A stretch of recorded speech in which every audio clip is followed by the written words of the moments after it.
Again, I'm Ron Thompson, and this is the National Research Institute Speaker Series, so welcome back. We have a very interesting presentation for you today that we think, and it's called Hardwired to Connect, the New Scientific Case for Authoritative Communities.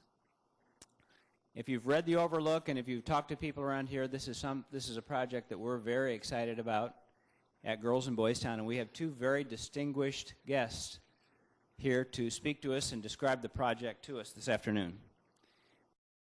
I will give you a brief introduction and give them the rest of the time to talk. First of all, we have Dr. Kathleen Kovner Kline, who is Assistant Professor of Psychiatry at the University of Colorado Health Sciences Center and an adjunct faculty member at Dartmouth Medical School.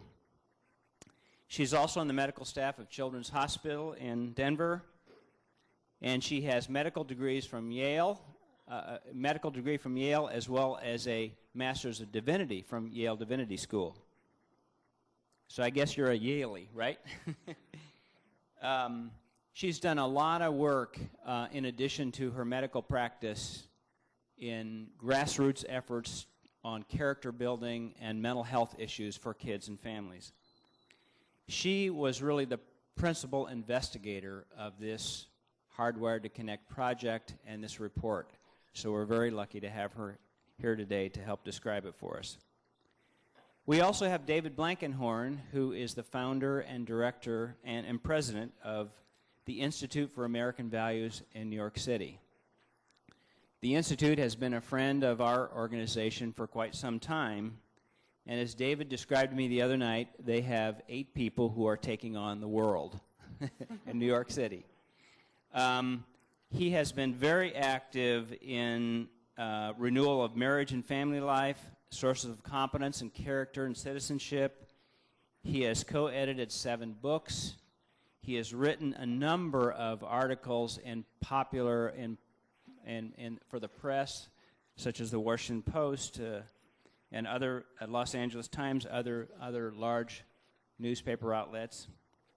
He's been on a lot of TV shows like Oprah, Good Morning America, and all those hot spots as well, talking about some of the things that he's doing.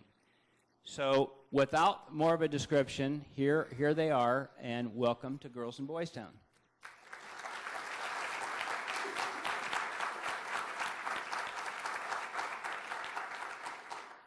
Thank you very much. I can't express enough for David and myself and Jennifer what a wonderful experience it's been to have these 2 days at Boys Town.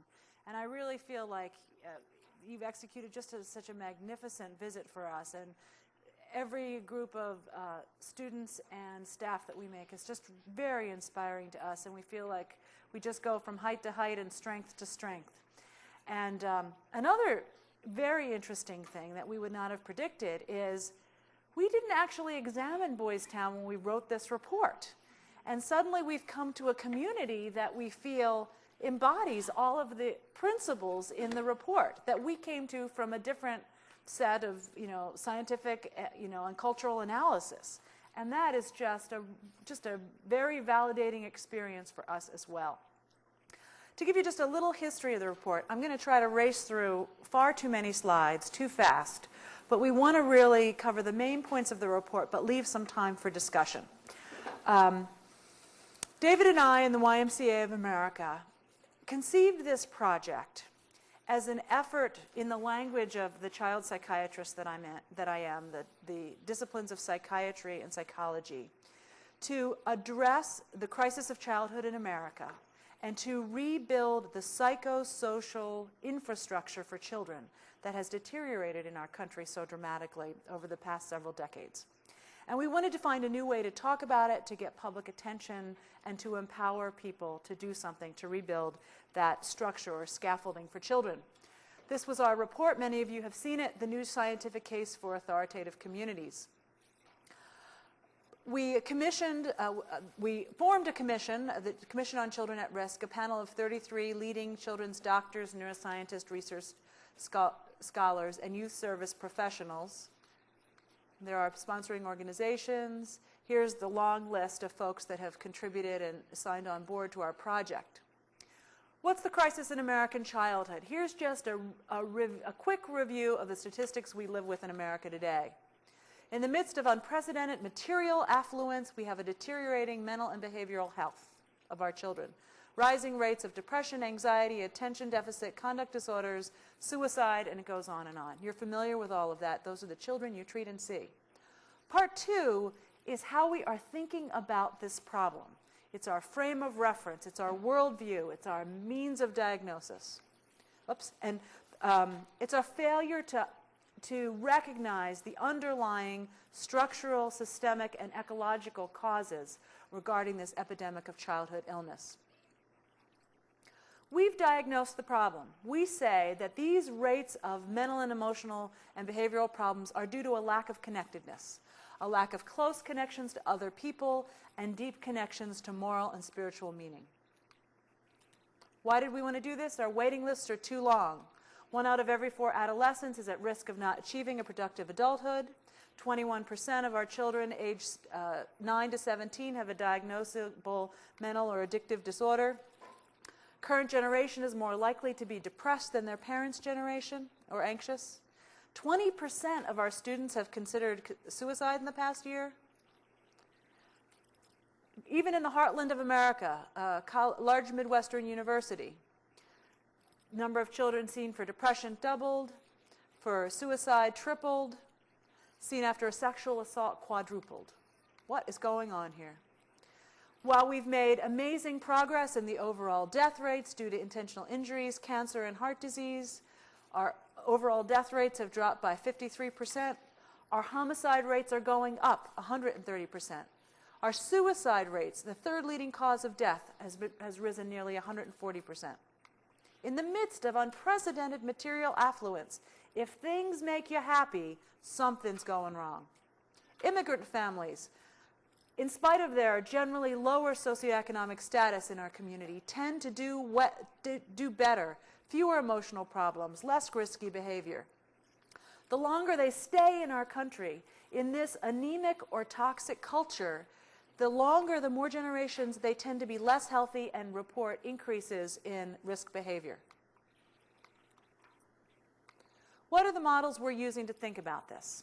If you think I'm here to rag on Ritalin and Prozac, you're wrong. I'm a child psychiatrist. I prescribe those medications every day. We in our own field wonder, are we doing it appropriately? My concern is many times we are, but we are not addressing the root causes of why we're prescribing so many medications. These medications have brought enormous benefits to many people, suffering people. And mental illness is still under-recognized and under-treated, especially among children and especially in low-income, rural, and urban areas. There's a current lack of resources to treat child mental health needs, and they need to be addressed.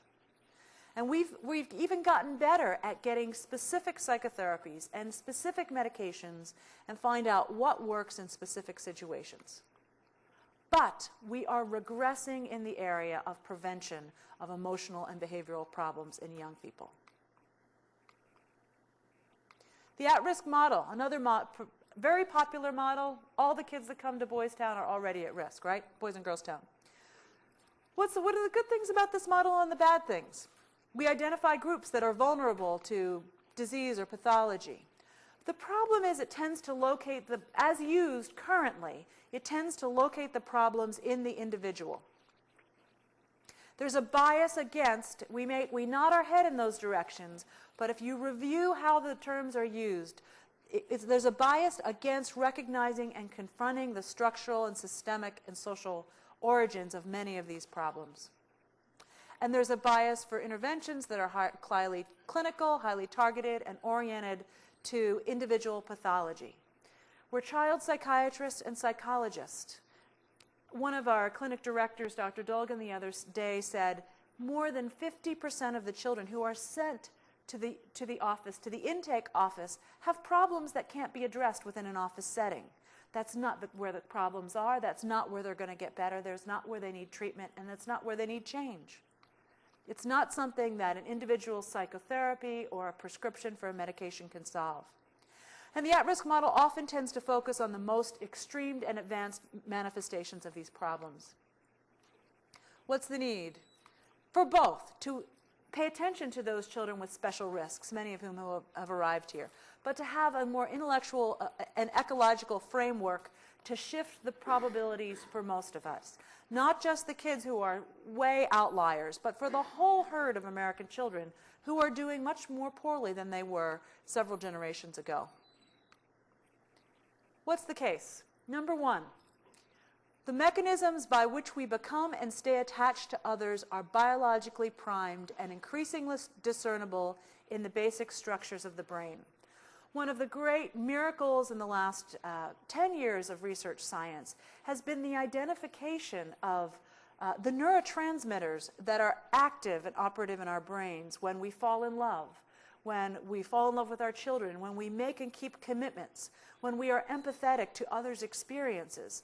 You can actually watch these and map them in the brain when they happen and when they don't happen.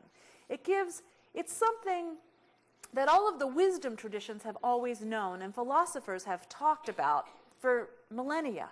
But now we can sort of see it. And we can look at disorders like autism where the normal biological functions aren't happening. And we can also, in some extent, see how development and lack of appropriate stimulation and environment can actually handicap the brain function and capacity for the development of some of these skills. The self-organization of the developing brain occurs in the context of relationship with someone else. Our brain is meant to grow in the context of a loving relationship with an adult person who is passionately committed to our well-being. That is the optimal case for brain development. That's the beginning of the development of language when a baby goes, whoa, and the mother goes, ah, you know, or coos and the dad goes, ooh, so nice the way you did that. All those responses are food for the developing brain, not just for its cognitive function, but also for its emotional function.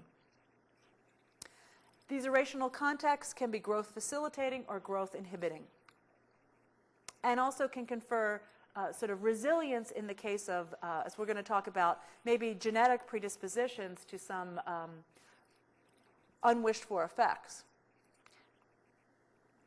Some of the chemicals involved in this, oxytocin in females especially, vasopressin in males. The social bonding that happens is right there in the brain. It uses some of the chemicals that we've always associated, not so oxytocin certainly with the female reproductive system, and other things, testosterone, progesterone, prolactin, other chemicals that we associate with the kind of the reproductive bonding system, but other ones, dopamine that we associate with attention, with reward, all those things, you know. Lovers and parents become addicted to each other. You know, what is it that makes you want to throw yourself in front of a truck to save a child? You know, what are some of the aspects of that?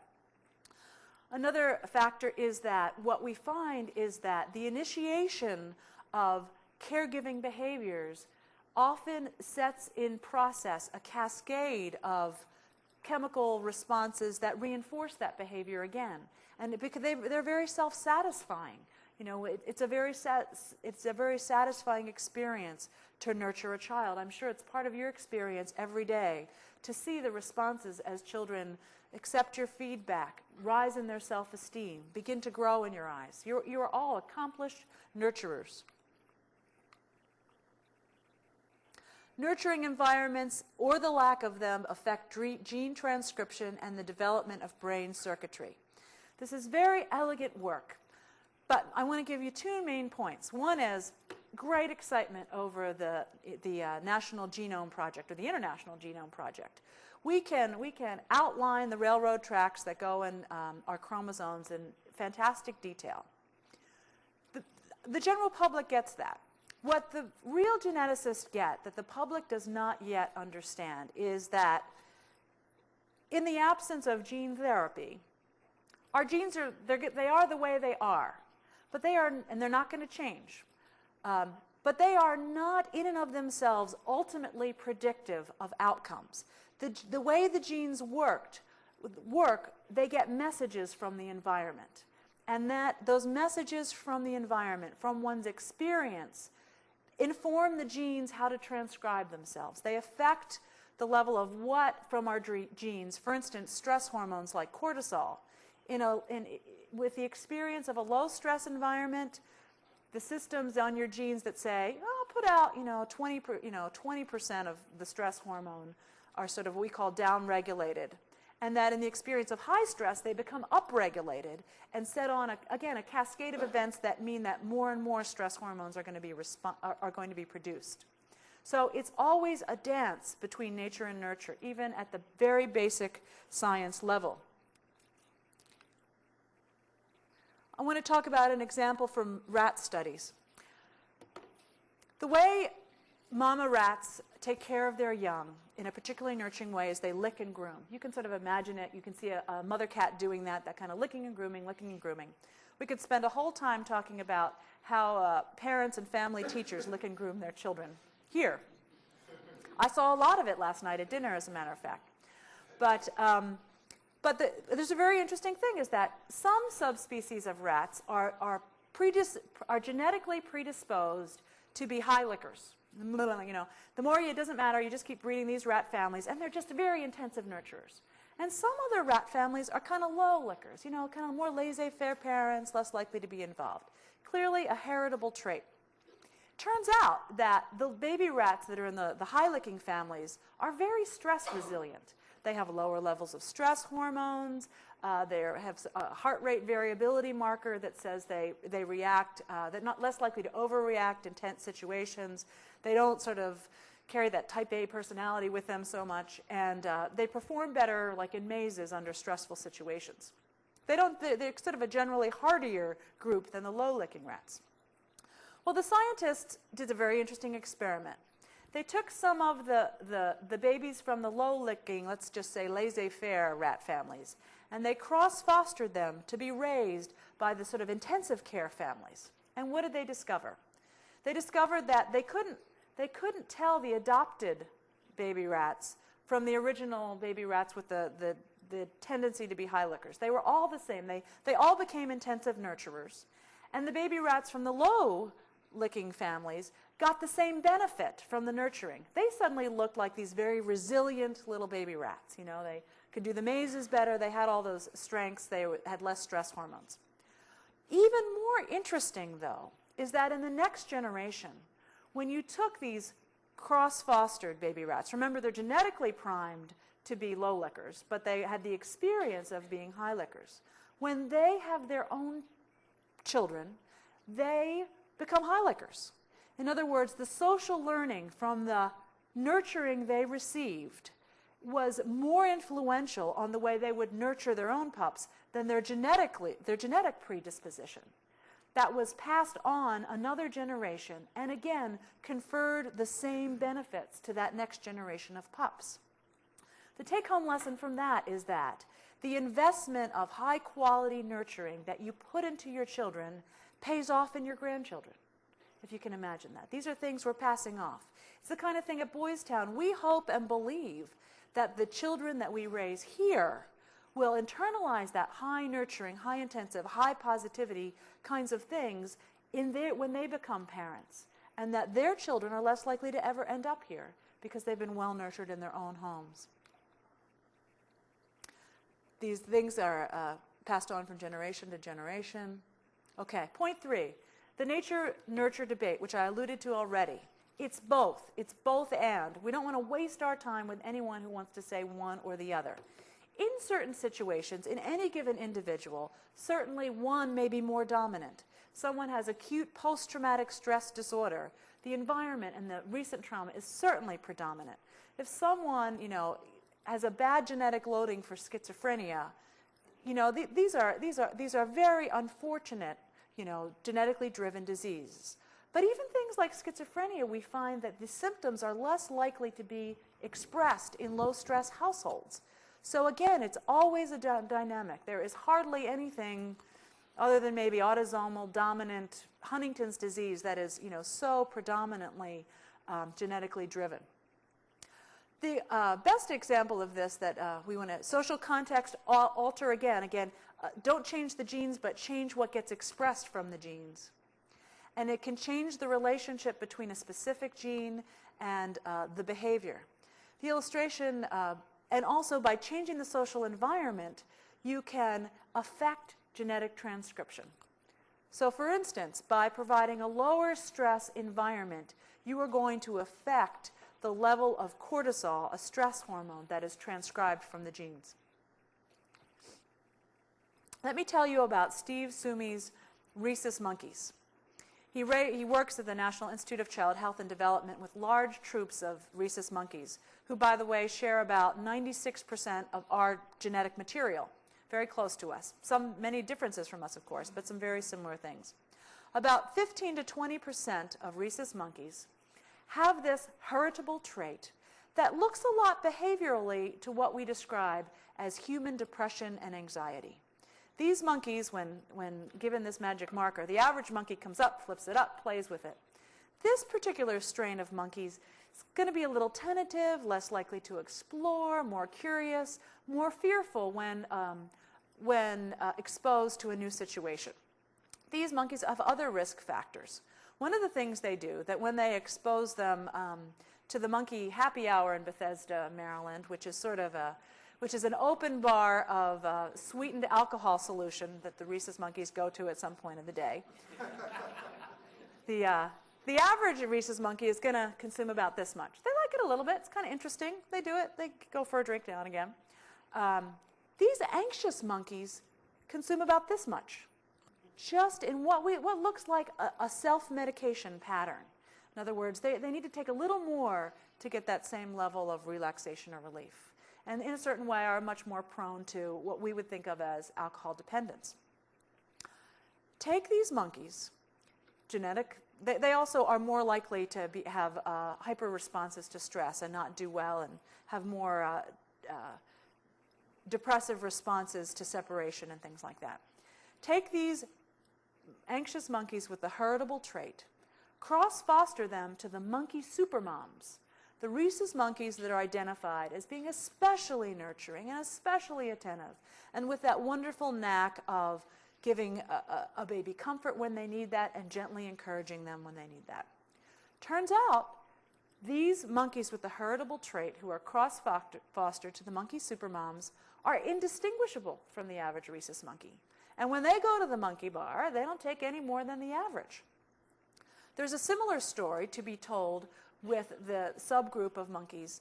Again, a slightly smaller percentage, very similar to this percentage of ADHD that's identified in the human childhood population, who are prone to sort of increased rates of aggression and impulsivity. When you take that, they're also, poor judgment. They're the guys that instead of swinging from branch to branch, they go from the big branch way over there, and plop. They have a high rate of mortality. They're also likely, monkeys do aggressive play and they practice out and they learn to submit. These are the guys that pick the fight with the biggest monkey and never back down. Again, they don't do so well. And as David says, they're not particularly liked in the monkey population. They tend to get kicked out of their troops very early and somewhat prematurely. When you take these guys to the monkey happy hour, they tend to drink in what looks like a binge fashion. Very interesting, isn't it? And yet, when you put these monkeys in especially nurturing environments, again, you can still see some forms of that kind of aggression, but it looks much more socialized. And again, they remain in the troops longer, and they actually seem to climb up the monkey hierarchy more effectively. So again, another story of nurturing and its effect on biological predispositions and behaviors that are somewhat genetically transmitted and have some very interesting parallels to our population.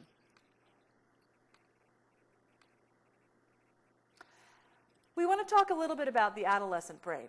Firstly, because it's a great and puzzling thing. Most of the kids you treat are peri or current adolescents. And it's a very important time in the human species when many of these risk behaviors increase and where kids get into trouble. Also a time associated with the onset of many of our psychiatric disorders. We want to say that adolescent brains are different. We need to pay attention to what's going on with them. It's a significant period of brain growth, maturation, and remodeling. We've learned enormous amounts of adolescent brain development. Particularly, there's a lot of hope for you men. We found that we used to think, remember we used to hear, oh, everything about the brain is formed by age 3 or age 5. Well, that is not at all true. As a matter of fact, if you just look at the growth of brain volumes, it tends to increase, sort of peaking and plateauing for women in their early 20s. And for men, it seems to continue throughout that decade to early 30s. That explains a lot of the kids I went to high school with, as a matter of fact. But I think, you see aspects of that capacity of what we call executive function in the frontal lobe, good decision making, is really maturing quite far into early adulthood. So, yeah, this is the answer to the puzzle of what I described is how is it that these kids can do advanced calculus and yet go lay in the middle of the street for entertainment? Something's not connected there. We see this throughout both human and other mammalian societies: increased risk-taking, novelty-seeking, and want to hang out with your peers. High rates of mortality with risk-taking, homicides, suicides, a time of critical maturing in the judgment and insight areas, different maturation of different neurotransmitters associated with both reward, excitement, attention, and adjustment. And to some extent, a relative reward deficiency. It often takes a higher threshold of something positive to get a response from a teenager. Louder music, something really exciting, something really great. It's, they're always looking for an extra stimulus. And they may be turning on the music that loud near you. Other adolescent changes. That growing, changing brain is often sometimes more vulnerable to the effects of the trouble they get into. For instance, alcohol use. Okay. Another somewhat controversial issue. Assigning meaning in gender in childhood and adolescence is a human universal. There are a number of behavioral difficulties that people who observe very little children see: toys, fantasy play, rough and tumble play, activity level, and aggression. Certainly these things are influenced both by environmental factors and by biological factors, but there is an undeniable biological core to some of these tendencies that are seen in very, very early children. Also, what we know is that it's an interaction. Social environments affect biological systems. Puberty and adolescence is a time when there are major hormonal changes in children. And that at this time, human communities across time mobilize to address those changes and to give meaning to what it means to be a young man or a young woman. What are we going to do with this burgeoning adolescent strength, energy, aggression, sexuality? These are real, tangible forces that we see that we need to sort of place the reins on and give guidance to. Often that's done historically and cross-culturally by sex-specific rituals, tests, and rites of passage. Women often oriented to more introspective powers, spiritual experiences. Young boys' rites of passage tend to focus around endurance, stamina, bravery, physical prowess. When we neglect it, we're asking for trouble. And children's risk factors for different pathologies are influenced by gender. Girls in the reproductive capacity have special risk around educational achievement and poverty, and boys' aggressive tendencies periodically get them into trouble both with accidents, homicide, suicide, and the juvenile justice system. Things you know very well. And our preventive efforts can often be informed and be made more effective when we pay attention to differences in gender. There's a great medical model that we're trying to do the same in terms of what are the differences. I like to give the example of heart disease. When we've discovered that men and women have different risk factors and actual symptoms regarding heart disease, that it's very important to pay attention to, or we're not helping equally the men and women in our communities. We recognize twin dangers: oversimplifying the gender differences and ignoring them. Equal opportunity does not necessarily mean identical patterns of development. And I'd like to, very interestingly, hear from you, as Boys Town has evolved to Boys and Girls Town, how you've had to modify your programs or attend to those differences, or not. When we don't do it, young people are on their own to develop rites of passage discover the meaning of young manhood or more womanhood. And the rituals that they come up with are much less likely to be pro-social than the ones that the adult community guides and structures. Okay, the beginning of morality is the biologically primed moralization of attachment. The very strength of this attachment, the fact that the child is talked into talking, as we talked about that modeling and that empathy and that mirroring, and loved into loving. We learn to love by having been loved. Just like very much here is you learn to respect by being respected and receiving that over and over again. It's out of the identification, the positive identification with the parent or caregiver, the fact that, that is the fact that you respond to what they consider as a prohibition, a no-no. You don't want to do the things they don't want you to do, or that you think things are good. You learn that from the people you identify with and with whom you have those deep, deep bonds. This is a fancy definition from Barbara Stilwell. Moralization is a value-driven sense of oughtness that emerges within behavioral systems that we're very familiar with. Attachment bonding, emotional regulation, mood stability, cognitive processing, thinking, and volition, which is will. And our human connectedness guides our readiness to behave in what people, particularly a parent, have identified as the moral way to behave. When you don't have that kind of connectedness, we see this in what we call frequently separation anxiety. Oops, I missed that one. Oops.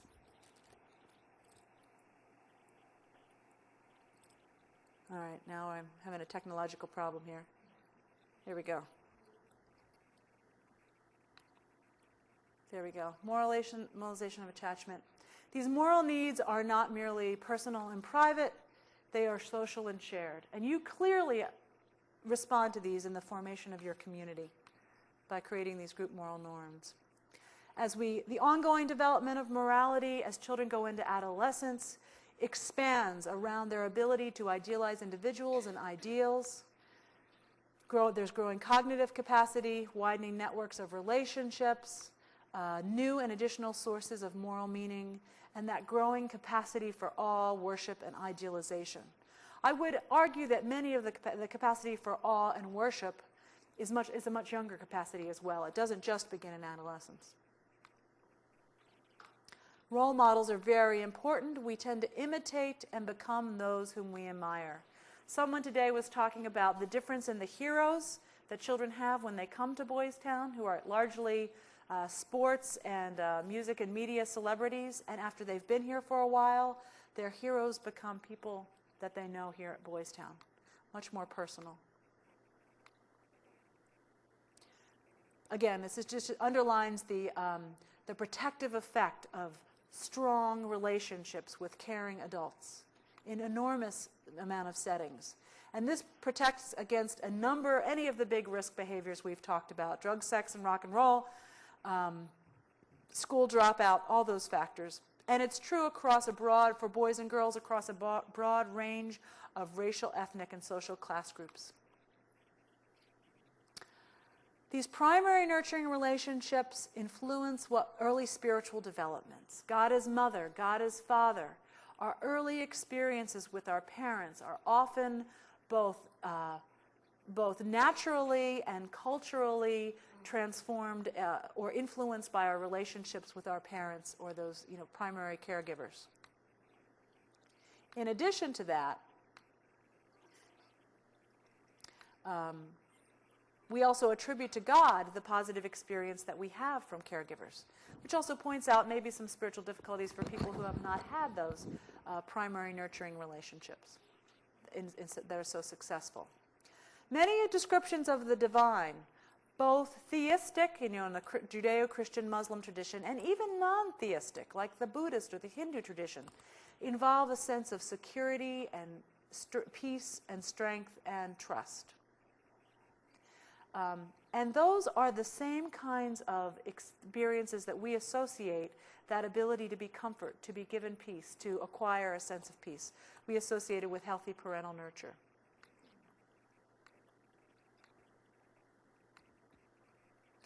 And then finally, religious experience sometimes appears to do some of what attachment does. In Gail Ironson's study of men and women affected with the AIDS virus, spirituality, they listed whether they were religious or spiritual or both. And the endorsement of spirituality or religion as being very important to them was associated with increased long-term survival, lower levels of stress hormones, more optimism, and commitment to helping others. So what this says is that the physiological and emotional resilience that's associated with spirituality is the same kind of resilience that has been associated with early parental nurture. You know, we see this in the therapeutic community with an emphasis on contemplative prayer, mindfulness, other strong religious traditions. I've often thought of the Rosary as a Catholic tradition that, again, brings a sense of peace and calmness and nurture. And it gives a sense of hopefulness that even among people who have not received a very strong, positive sense of parental nurture, their spiritual relationships in their lives are often very reparative sources for them. Religiosity and spirituality significantly influence well-being. There's a lot of literature here. Young people are very religious. 96% say they believe in God. More than 40% say they pray regularly. We know the statistics are higher at Girls in Boys Town. 36% are members of a church or a religious group. For adults, there are lots of health benefits associated. I'm going to run through them quickly. Lower risk of suicide, depression, longevity, lots of great benefits there, hope and optimism. In kids, less likelihood of intentional and unintentional injury, interesting. Safer driving and more seatbelt use. Less juvenile delinquency. Less substance use. Less likely to endorse engaging in high-risk conduct or endorse enjoying danger. They don't seem to go after that high, that kind of dangerous high-risk high in the same way. We could think a little bit about why that might be. Proposed protective mechanisms include increased social connectedness, a good behavior peer network, positive religious coping mechanisms, including a framework of meaning, specific religious practices, as I alluded to already, and the cultivation of gratitude, forgiveness, hope, patience, mindfulness, other character virtues. Also, there's an influence of good parenting in religious subcultures. Religious cultures and the parents that are in them there's an association with increased expression of affection, more monitoring of your children, more effectively establishing discipline, more involvement in children's schools. And one study says that those correlations are even much stronger in lower income groups. That parenting network makes a big difference. Personal devotion, the idea of having a personal relationship with the divine, and this is for adolescents, is associated with reduced risk-taking behavior, more effectively resolving feelings of loneliness, greater regard for the self and others, stronger sense that life has meaning and purpose. And this is twice as great for adolescents as it is for adults. Why might this be? Religious institutions are primordial institutions that treat kids as ends in themselves and have a long-term horizon about the kind of people they want their young people to be. Lastly, the human brain appears to be organized to ask ultimate questions and seek ultimate answers. The way our human brains are organized, we have a tendency to question in order to know. The brain is the ultimate questioner. You put up a series of facts, the brain wants to tell a story about it. It wants to say, this caused this. This is why there's lightning, this is why the sun shines, this is why and the most important and ultimate questions, what's life about? Is there meaning? What happens when I die? How should I live? That's essentially a human quality, this desire to draw meaning to order experience and making choices about what we value and what we love. Let's see. Spiritual practices such as contemplative prayer and meditation involve an increase in certain parts of the brain, especially the frontal cortex. There's also the parietal cortex that's involved. And we can take pictures now when people are involved in Buddhist meditation or contemplative prayer and see what lights up. How does this correspond with that experience of peace or that commitment and desire to help and love others, that sense of unity of all humankind? What's happening? Something's happening in the brain when we have those experiences associated with profound religious and spiritual experiences. And we're saying that the human need to know what's true about life's purpose and ultimate ends is connected with the brain functions that happen when we have these powerful spiritual and religious experiences. There seems to be a drive for this, a religiosity in children, even who come from homes that are not particularly religious. And maybe the fact that this really seems to get activated in adolescence, we're hypothesizing here, it may be connected to some of the transformations in synapses and neurons that goes on in the adolescent brain involving many of the same systems. So this is our conclusion.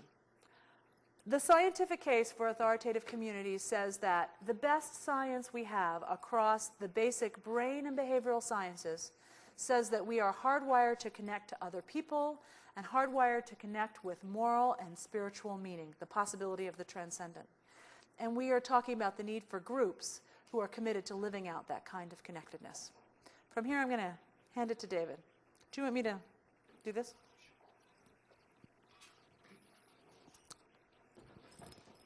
Well, that was a lot. Take a breath.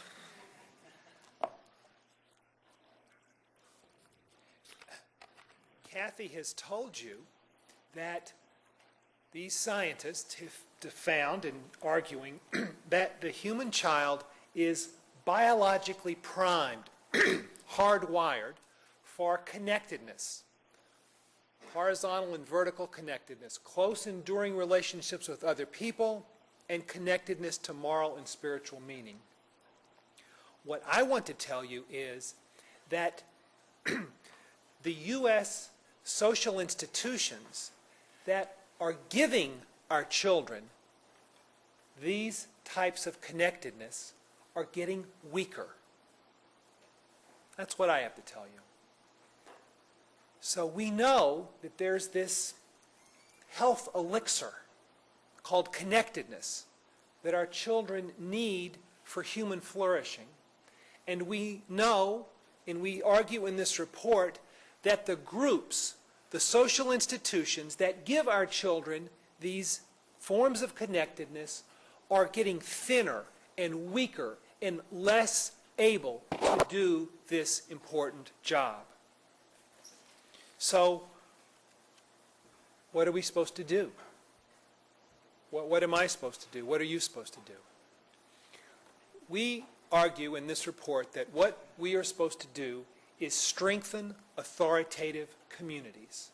Strengthen authoritative communities. If we could distill into one sentence the message of this report, it would be this: that we face an urgent need today to confront the crisis of childhood in America by strengthening our authoritative communities. So now I think you can see the argument, the story of this report.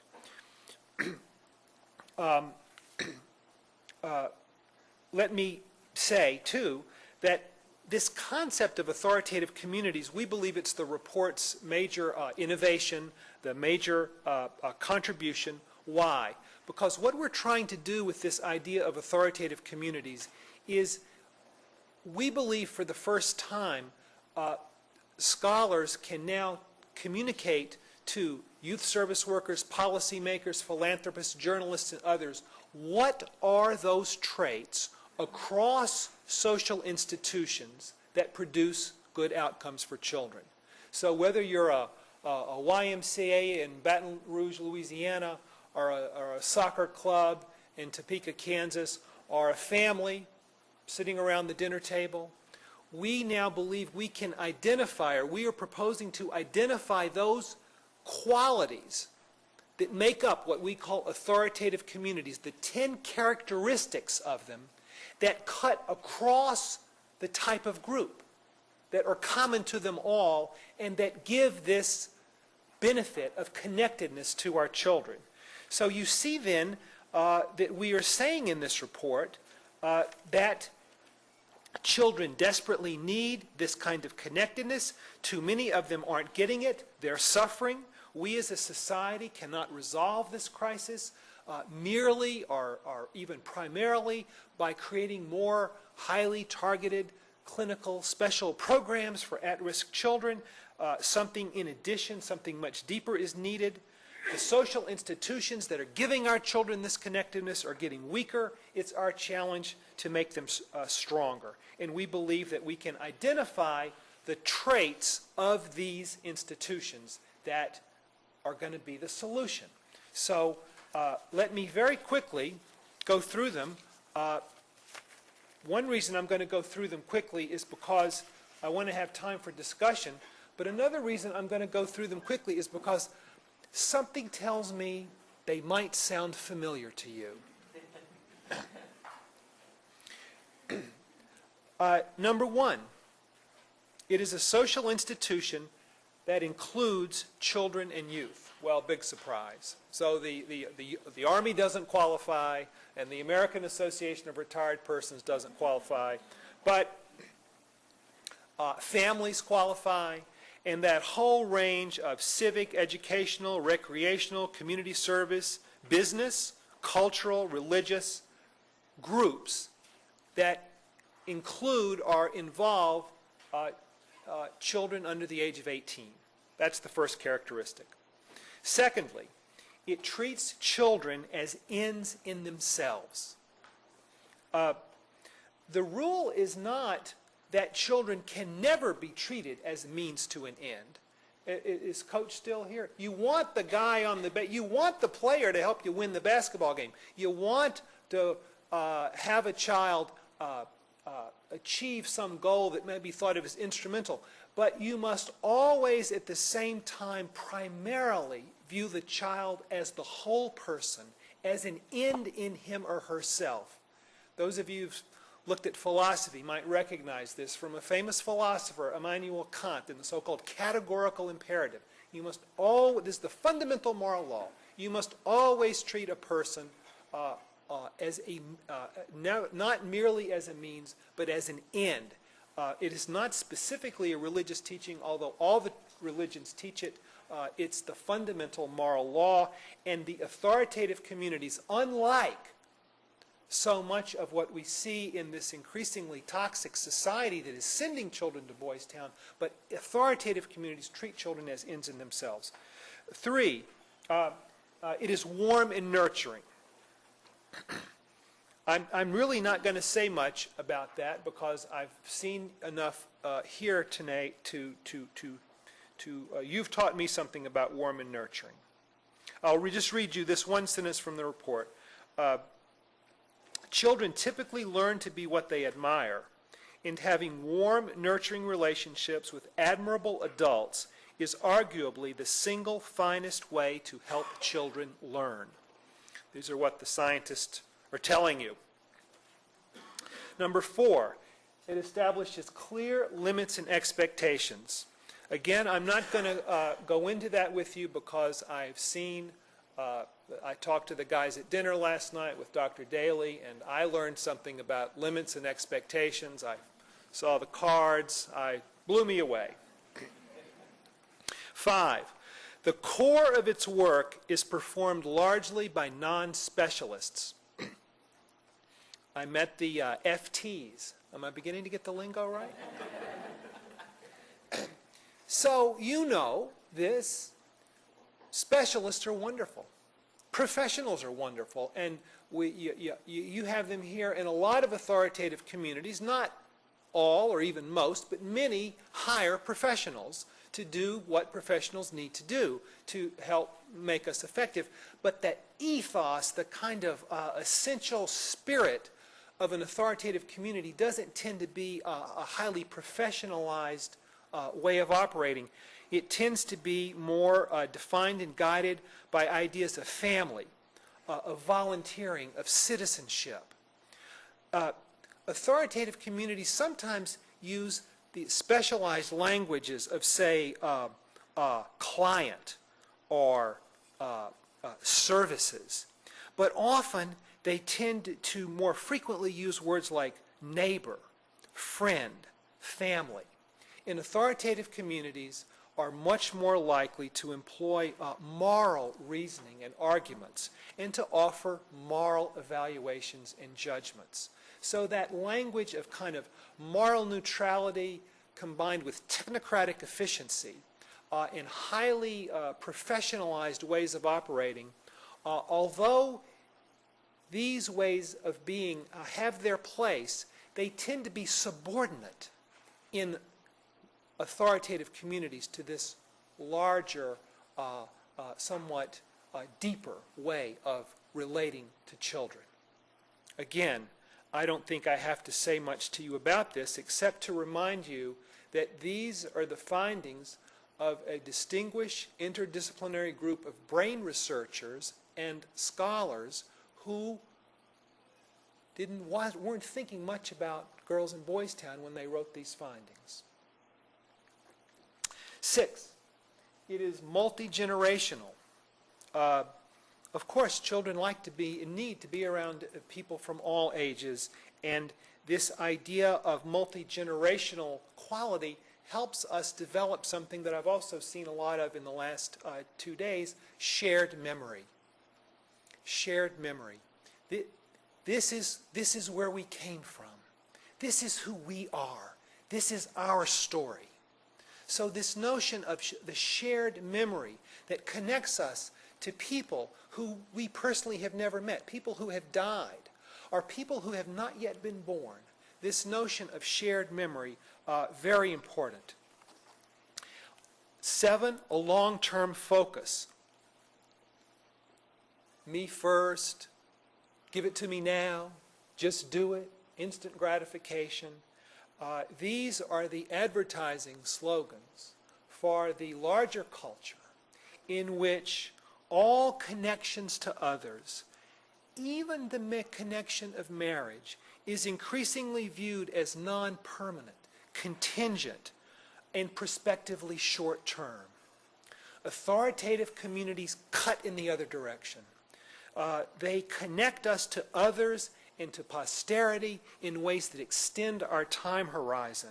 And because of that, they are likely to develop 2 social realities which, especially from the perspective of child well-being, are so vital to human flourishing. First, enduring and permanent relationships to others, and second, trust. Trust. 8, authoritative communities reflect and transmit a shared understanding of what it means to be a good person. Here is the psychologist Jerome Kagan from Harvard. See if this sounds familiar to you. Quote, "After hunger, a human's most important need is to know what is virtuous." After hunger, our most important need is to know what is good. An authoritative community clearly communicates and embodies a substantive conception of the good and includes effective communal support for ethical behavior. A kid last night interrupted another boy at the dinner table when they were doing their introductions to me, and the FT said, "I'd like us to really concentrate on listening to whoever is giving their introduction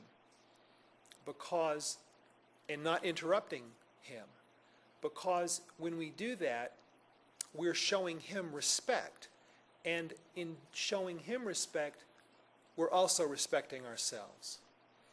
So I thought about that a little bit afterwards, and what it dawned on me was that he was, one of the many things he was doing when he said that, when you do this, I'm sure you probably did it about 5 minutes ago, was connecting what a lot of people in my Dodge call a skill, a communication skill.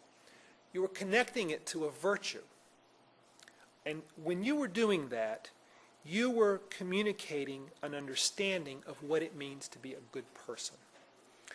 Connecting the skill to a substantive conception of the good, something to be skilled about. This is one of the core traits of an authoritative community. Number 9, it encourages spiritual and religious development.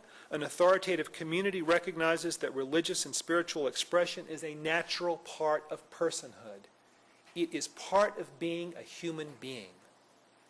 I'm not going to say more about that because I spent the morning talking with the people that run your religious department, and I learned more about this subject myself this morning.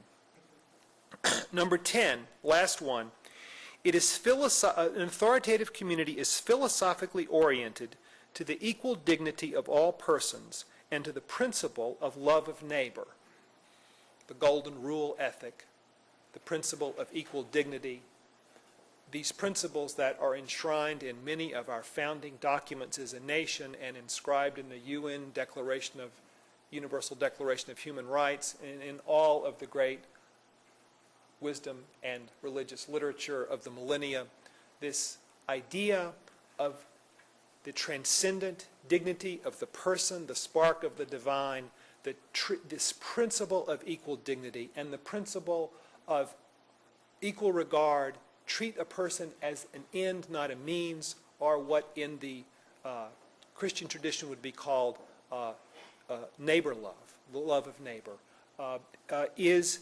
the kind of bedrock.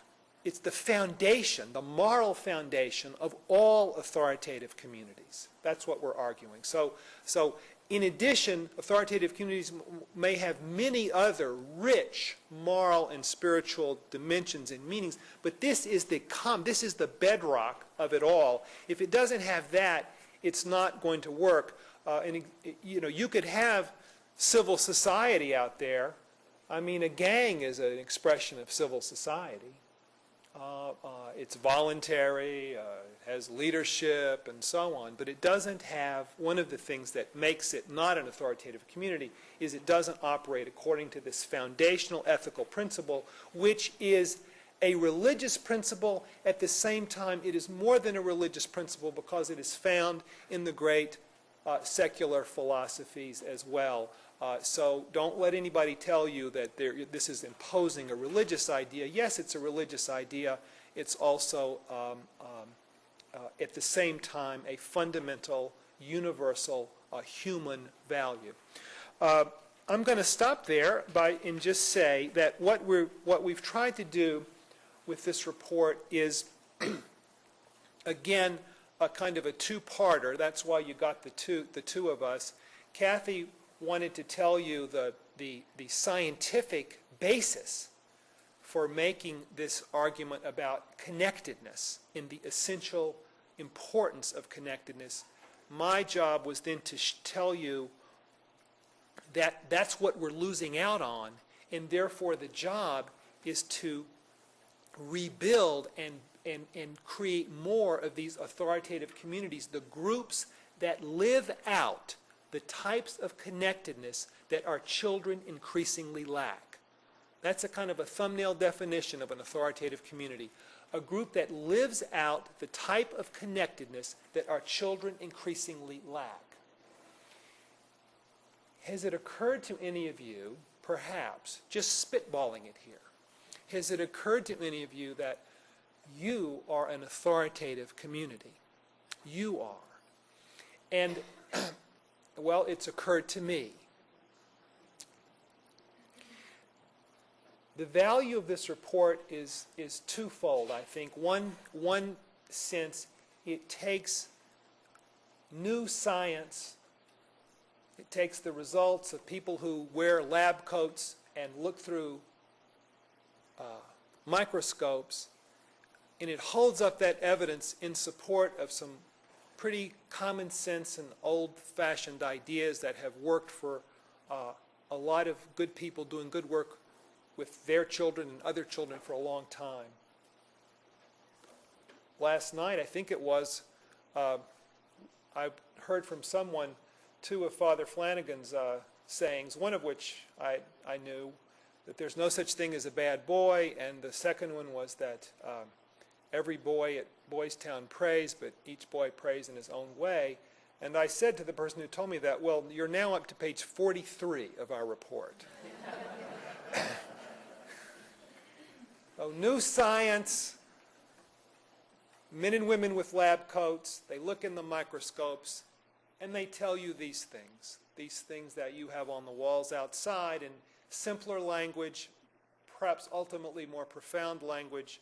But maybe, and here's the second part of this, perhaps a report like this, because it brings in the science and because it allows a kind of ability to break it down into some analytic pieces, perhaps it allows us to sharpen and measure this notion of authoritative communities. This may not be true, but we, the commission members, we are hoping that by identifying these traits and kind of laying them out in this way and showing the scientific rationale for each of them, that maybe in the larger public discussion we can begin to introduce these ideas and argue for them in a way where we will get a hearing and we can say, look, these are the findings of what our children aren't getting, and these are the types of communities, these are the traits that good communities have that are producing good outcomes for children.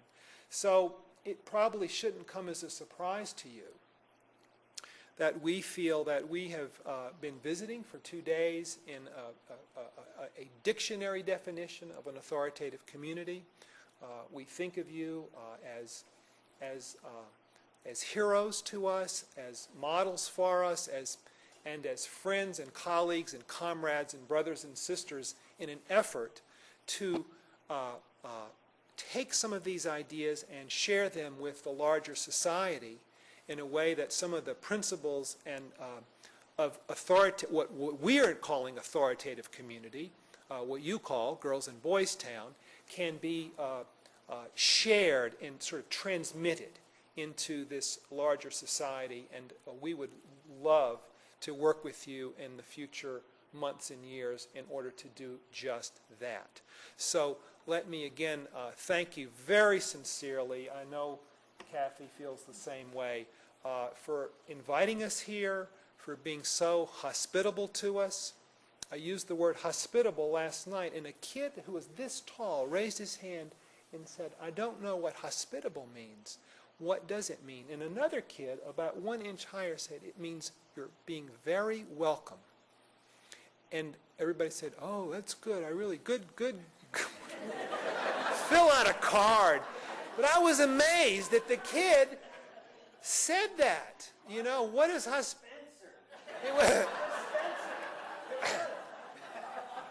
I was like, whoa. This kid working on his vocabulary filled out his card. Thank you for your hospitality, being so very welcoming. Thank you very much for the work you're doing. It's a wonderful inspiration to us. We very much want to look forward to working with Father Peter and all of you in the future. And we have a few minutes, and I know we'd be happy if you'd like us to answer any questions here, any comments that you might have. Thank you.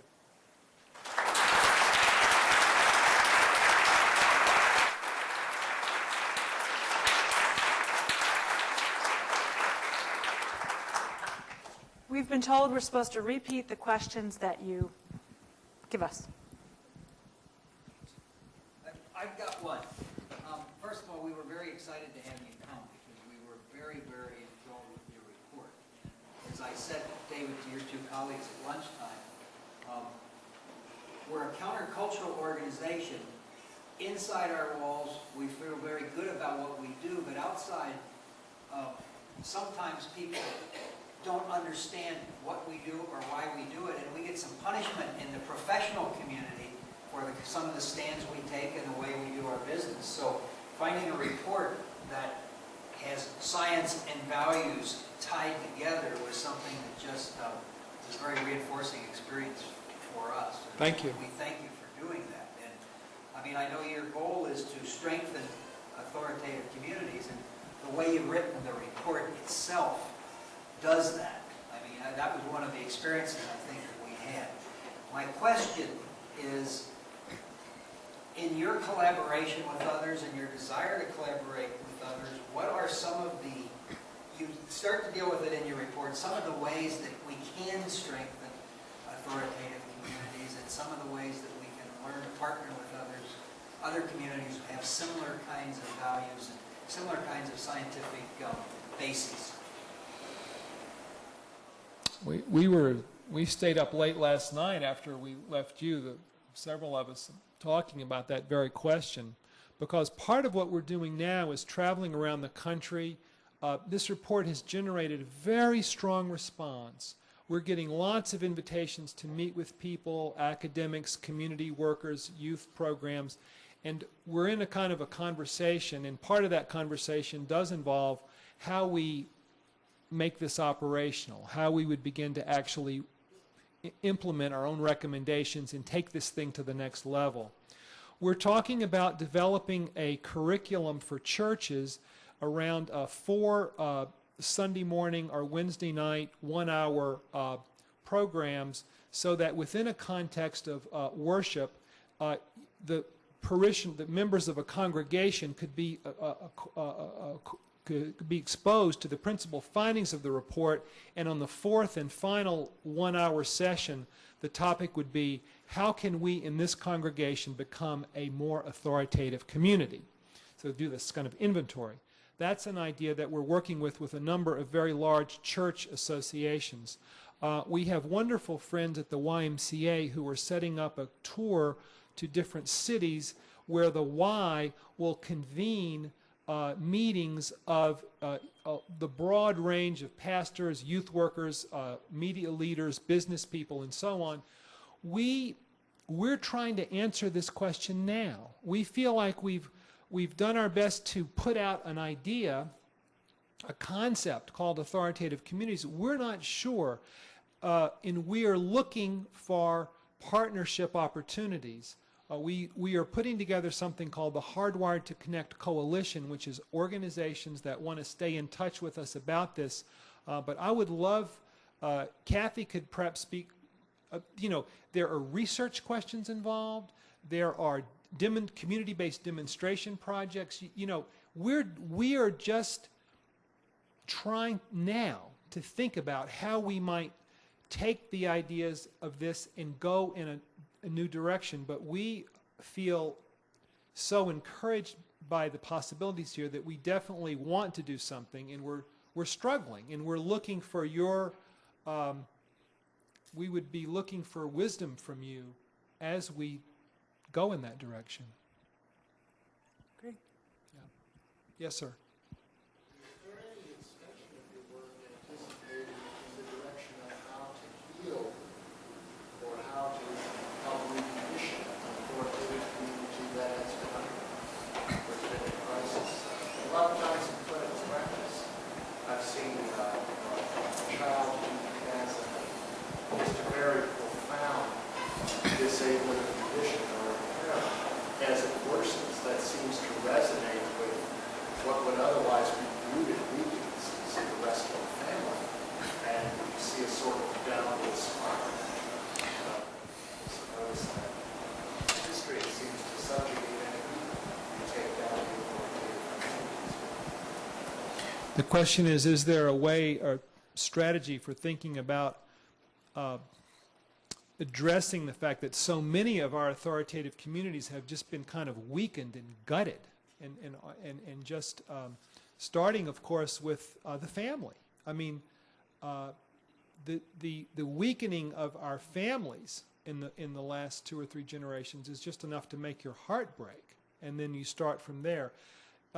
The short answer to the question is yes, that is central to what we are trying to do. I personally am very involved in the whole issue of marriage education, marriage preparation. We have the highest divorce rate in the world here in the United States. We have 1 of every 3 babies born to unmarried mothers. 40% of all first-time childbirths last year were to unmarried mothers. And if I were to ask you the proportion of children at Girls and Boys Town who comes from one-parent homes, I don't even want to know. A, because I think I know the answer, and B, because it would just break my heart. So sure, we have to start with strategies for strengthening families, but then that only is the tip of the iceberg. And so yes, that is very much on our mind. working with people of goodwill and smart scholars and smart practitioners to try to think of some ways to do that in the larger society. What I think about you people, now that I've seen you for a couple of days, I think of you almost like a commune or something, some kind of, you know, like it's some kind of wild alternative world, you know. I mean, I'm sure it wasn't like that in the old days, right, when there was maybe more of a lineup between you and the larger society. But now I really do think of you as kind of this little oasis of something. And civilization, or, and yet, you know, then I'm going to have to go back home, and I'm going to, oh gosh, and I'm going to turn on the TV, and I'm going to, and so how do you become? I'm turning the tables back on you. But how do we? Well, I'll just say, how do you become social change agents for this larger society? That's obviously a huge question. I'm sure you think about a lot. What we think about is, A, how might we help you? And B, how can we, our little efforts, from our point of view, also, we're trying to be change agents in that larger society. So, Father. You have Institute for American Values done all kinds of neat things. You study marriage textbooks, and the question comes to my mind, how are we doing with the academic community? Are they listening, or are they just categorizing us so oftentimes they do as here's another ideology? The question is, how is this message going over with the academic world? I have to say, Father, I've been very encouraged in the last, I would say, 10 years at the change in the academic world. When I first got into this, if you were to tell a bunch of I used to say that you could learn a lot more about children from 10 randomly selected grandmothers than you could from 10 randomly selected family social scientists. I still think that's probably true, but now the family social scientists have really, there has been a change. It's been in a positive direction. There's more receptivity to our kinds of work than there was 10 years ago. I feel that there has been a solid shifting of the center of gravity in the intellectual and the academic world toward more receptivity to the importance of family, traditional values, and so on. I mean, it's still, you know, not where it ought to be, but I'm encouraged by the current trend. Did you want to say? No, I would agree with it. The good news of this report, if you saw the names of the people, commission members, I mean, they're really leaders in their fields. Barry Brazelton, Tom Insel is the head of the National Institute of Mental Health right now. I mean, these are smart people who distinguished people who want to ask the right questions. And the one thing about scientists is that they stick by their data. You know, and that is what we have to look for. Who was I talking to earlier? I can't say everybody. Just everybody. We're talking about, you know, that we need to do more research on this. But when you have an argument, you know, that for a long time Boys and Girls Town has said, you know, we think the data is going to show we're doing a good job, and sure enough, it does. And if it doesn't, we have the kind of humility that it says, well, if this isn't the job we think we're doing and we could do better, let's figure out how to do it. You know, so I think there's there's a desire to be data-driven and to learn from our mistakes and to move forward. Especially with the hard scientists. I mean, if you tell these brain people that you have disconfirming evidence, they welcome that because it's more so than I think in the social sciences. There is this ethic of trying to find the truth of the thing. The social scientists maybe have a ways to go, but that was one of the wonderful things for me as a social scientist, meeting some of Kathy's colleagues. These brain researchers are these animal guys, these rhesus monkey people. They're fascinating because it's just, you know, the evidence is the evidence, and it jumps out at you. So, yes. One last question. Legislation. There's huge implications for legislation. Let me give you just very simple examples. The marriage penalty in Texas. Welfare to work. There's huge implications for how legislation, taxes will either improve the possibility of authoritative communities or diminish it. Absolutely. The question was the relevance of legislation currently being considered in a wide variety of various tax code, welfare to work, and so on. Absolutely true. Kathy and I have both been involved in meetings with people in the Congress and on the White House on these issues. The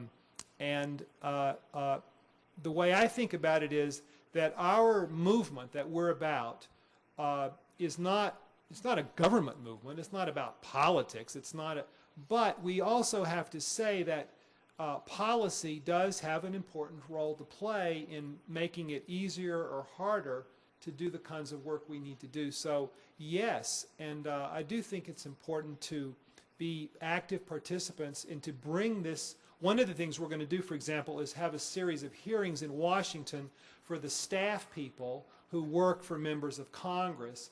We're going to give every one of them a copy of the report and try to go over this material with them. I just wanted to mention, just in response to your question, what are you going to do to increase the one of our main goals, which will probably flip up here if I push this again. Here we go. Goals towards social transformation. To deepen society's commitment to those values that build and sustain authoritative communities, and to reconsider our commitment to those values. The policies, the way we do things, how do we support or undermine them? But if you think and increase the number of children that live in those kind of communities. So what can you do? Well, I say you can claim your voice. One of the things Jennifer said to us are, you're talking about a social change movement. What are the social change movements that have had a big effect? Well, maybe Mothers Against Drunk Driving has had a big effect. The Don't Litter, the environmental movement, has had a big effect. And the women's movement has had a big effect. And, the civil rights movement. I mean, they're usually born by a certain level of indignation. Enough is enough. These statistics are too high. And you know what? We know the solution, and people better dang well get off their tails and start acting it. And for you guys who sort of live in a subculture, you can say, we know some of these things. We've given you the scientific story that you can tell your story in a new way. But it involves that ability to say, this is real, this is true, and it works, and you guys need to do that. You have the most fantastic way of training people in skills with, positive encouragement. You make it into an art form. And one of the things that the girls in the home we visited last night kept getting points for was assertiveness. Good job being assertive. Things. Nice to accept feedback. Well, you guys, 1,000 points for assertiveness, That's, state your opinions. You know something that is very precious and is under-articulated in our, society today. So get busy.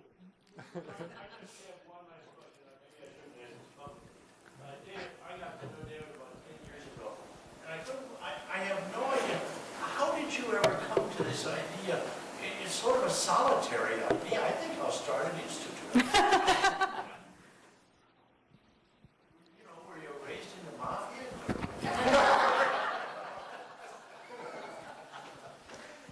I met my wife one night at a hamburger bar in Manhattan. We had just gotten married, and I didn't have a job. Wait, you met your wife in a bar and you had just gotten married? No, I met her for dinner. We had just gotten married. I met her for dinner.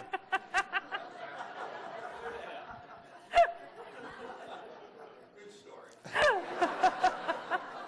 I said, well, I think I have an idea for having a job. She said, good. What is your idea?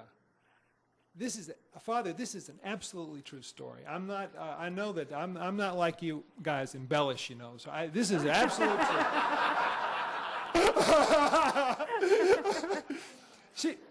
I said, I think I'd like to start a think tank to rethink the whole issue of family and community, rethink liberalism.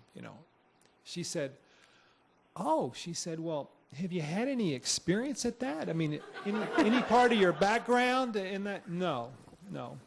She said, well, have you told anybody else this idea? You're the first one. She said, can you think of anybody that might give you any money to do this? No.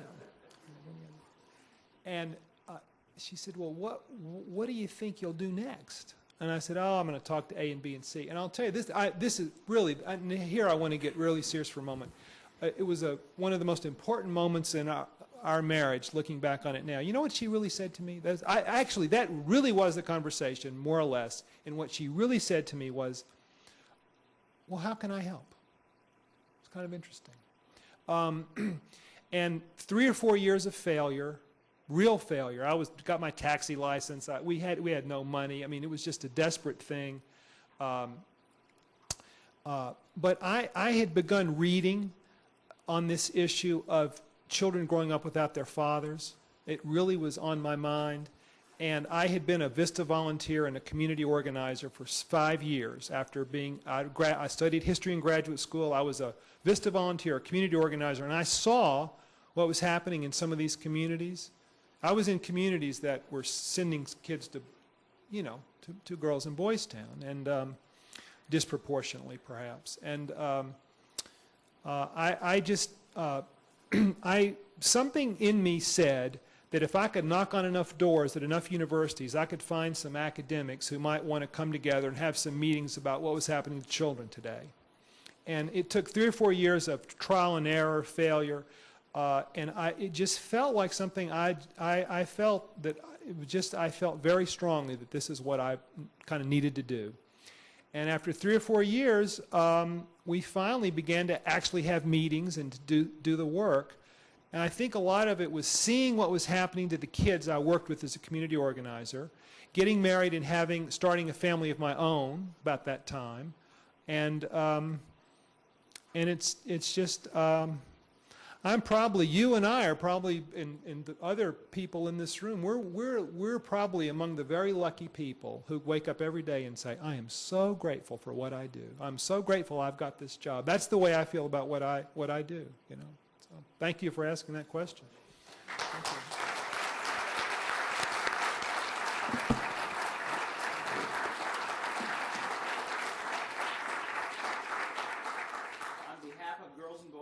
We have a little gift for each of you.